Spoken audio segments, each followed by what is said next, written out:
Hello mga idol, magandang gabi. So katatapos ko nga lang pala sa aking trabaho, no. So nagugutom ako at naisipan ko naman na magbiyahe muna tayo.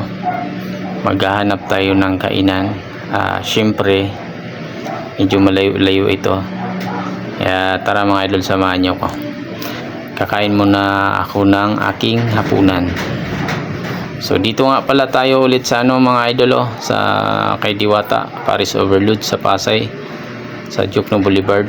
So nandito na tayo mga idol, no. Pila lang, ayan yung mga tao na nauna sa amin.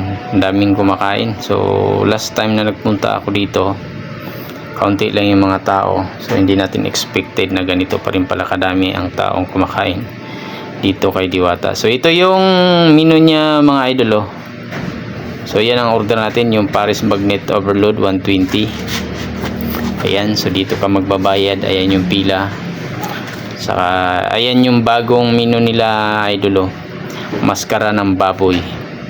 Pero ang in-order lang natin is yung 120 ang price. Yung kanin, sabaw, dito nagsaserve yan. Yan, hihingi lang tayo kay kuya dahil tayo'y kakain ng mga idol. Ayan yung pila mga idol, kita nyo yung mga tao nakatayo. So tayuan lang din dito mga idol, no. May upuan din pag gusto mo, pero mas masarap nakatayo lang. So dito tayo sa lamisa kakain. So tara mga idol, kain po tayo. Ayan, nagugutom po kasi tayo, gabi na. Katatapos lang sa duty, siyempre pagod. So kailangan nating kumain mga idol. Let's eat mga idol. At ito nga pala si Mrs. siyang nagsuggest na babalik kami dito para kumain dito kay Diwata Paris Overload. Ayan mga idol, ang mga tao na kumakain, ang dami-dami pa rin pala. Ayan, ang dami pa rin nagmamahal kay Diwata.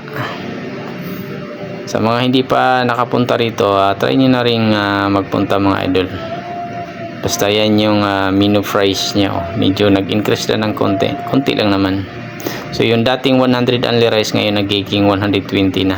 So ayan mga idol, ang mga tao na kumakain. So patapos na tayong kumain. So maraming salamat. Bye bye, thank you for watching.